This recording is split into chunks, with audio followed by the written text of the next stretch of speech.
What's going on, guys? Welcome back to a brand new video. So today we're going to be talking about early access downloads, some new information that has been revealed, the file sizes, and apparently some changes in the release date. So there's a lot of really weird things to talk about today. If you do find the video informative or helpful at any point, don't forget to hit that like and subscribe button so you never miss out on any news or updates. So the first thing we have here is from the Ghost of Hope. He says, report, I spoke to several Call of Duty developers who say that the recent price increase for Game Pass is a positive for Call of Duty studios. Financially, this will be a win for them as individuals because it will lead to more revenue, which means they are more in control of their future and what they can achieve. So although the Game Pass is now a lot more expensive, I don't even think it's worth it at that point anymore. But they said there's also going to be a lot more financial upside with bonuses and such if they are successful. Now, the news of a price increase also means they need to rely on making games that sell more units to achieve these bonuses. The vibe in Activision with regards to Black Ops 7 is pretty positive at the moment. A few months ago, the executive team was not happy, and now they are feeling better. So even despite all the the negativity, the Battlefield is better, Call of Duty sucks, the dislikes that they're getting, they feel very confident in Black Ops 7, which to me is a good thing because they probably know that a lot of people will change their minds when the game fully launches, and obviously they will need to have a good Call of Duty in order to do that. So that's the big takeaway that I took from this, is that they are excited for this game, and if they are, and if they're confident that this game will do well, then that means that they put in quite a good amount of effort into it and making it a good Call of Duty, because we don't want what happened with BO6 to happen again, where the player rate drops and people are over it because the events are lackluster and there's not really much going on through the live seasons. But that's just something random currently going on. Wanted to let you guys know about. Quick word from our sponsor, Mitch Cactus. It's a store that can get you the most exclusive operators, help you unlock the Black Ops 6 mastery camos such as Dark Matter, Abyss, and Nebula. And if you want to hit Master Prestige even faster, they can also help you out with that. They don't use unlock tools or mods, so you know it's 100% legitimate, and they have over 10,000 verified reviews on Trustpilot. You can use code TRIDZO for a 5% discount. The link will be down in the description.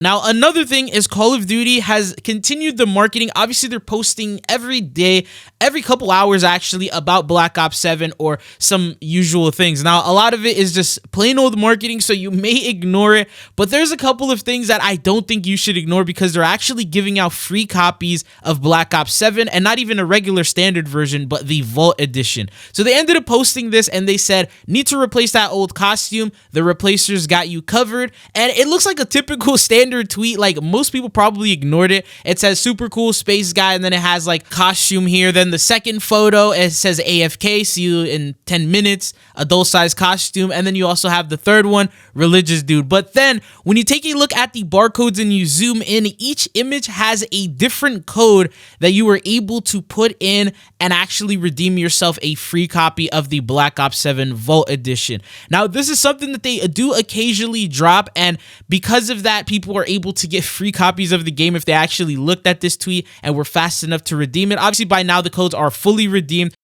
But I just wanted to let you know so you can keep your eyes peeled. If you don't have a copy of Black Ops 7, pay attention to the marketing Call of Duty posts, because they will randomly give out these codes like this in secret hidden spots. And if you're one of the first to spot them, then you'll be able to get yourself the Vault Edition for Black Ops 7. So just wanted to let you guys know about that. And I feel like it's going to continue ramping up, especially as we get closer and closer to the launch of Black Ops 7. But other than that, there's a couple of pretty crazy things. So the first one is we ended up getting a new tweet from PlayStation Game Size. It was posted yesterday. He said Call of Duty Black Ops 7, so PS4, multiplayer pack 11.6 gigabytes, zombies pack 320 megabytes, co-op campaign pack 11.9 gigabytes. So this is the file size that he mentions is for PS4. I personally don't think that's it. I definitely think the game is going to be a lot bigger. They're usually over 70 to 150 gigabytes in terms of the download size that you need to have for a game. So the file size being this small, I don't think Call of Duty is that optimized. So there's definitely, more to it. But then he says preload is going to start on November 9th at 10 a.m. Pacific Standard Time. So this is when you are going to officially begin downloading the actual game. So for those of you guys who don't know how to do it, All you have to do is load up your game on November 9th, go to Call of Duty, click check for updates if you're on like PlayStation or Xbox, and it should be available then. If you're on Battle.net, it's usually automatic whenever you load up Battle.net. The download will start right away, and it's usually before, so I'm expecting it to be before the 9th. So the 9th is going to be the Sunday before the actual week of the game releasing, so they're going to give you 4 or 5 days to get everything situated before the game officially releases on the 14th.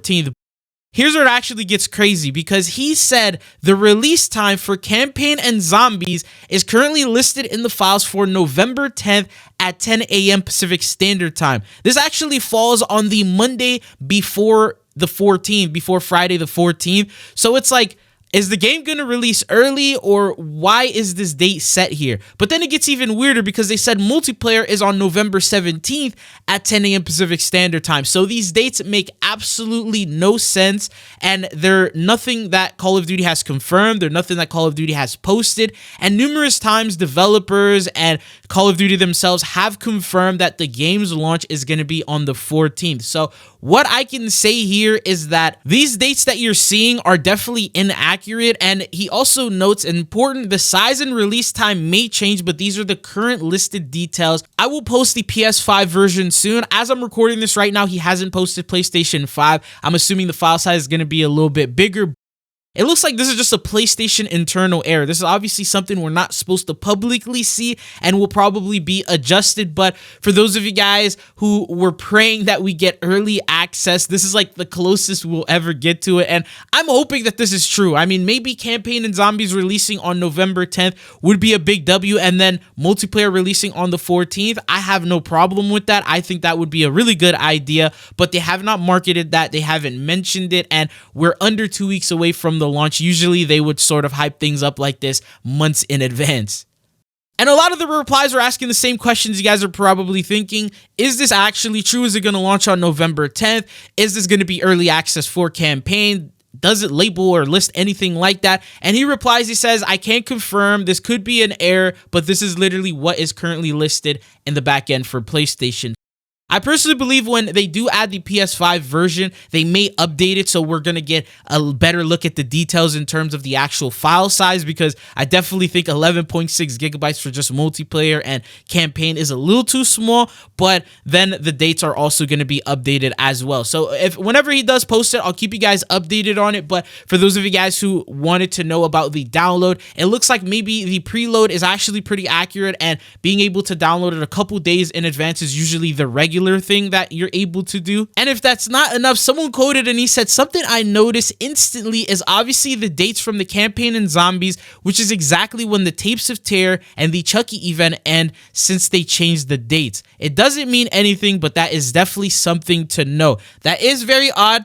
Timing is really weird on that. Why is the Chucky event pass ending an entire week before the update is supposed to go live? Why does it end on a Monday? That's usually a very random time for an event to end. They usually will end the end of like a season, like especially an event pass. So it being ending on a Monday is quite a little questionable, right? But I just wanted to share this information as it is, but I highly doubt these dates are accurate, so don't get your hopes up. If it does happen, that's really good. We'll all be happy with it, but don't expect it to actually happen. And we're definitely going to get more information as we get closer to the launch. Call of Duty usually gives us an official blog post to go over the full size, early access downloads, when the game will be releasing worldwide for everyone, and all of that good stuff. So the good thing is there technically will be early access, and that is following the New Zealand method. You take yourself a flight to New Zealand and you're able to play the game up to 20 hours early. That's technically early access on its own, being able to play on like a Thursday morning instead of on Friday. And it's as simple as changing your Activision account's region to New Zealand as well as your Xbox account. And that's pretty much all you have to do. I'll have more details for you guys once we get initial information and official confirmations from Call of Duty. I'll probably make another follow-up video. But that is all that I got for you guys here in today's video. Thank you guys for tuning in, and hopefully I'll be seeing you guys back on the channel again. Peace.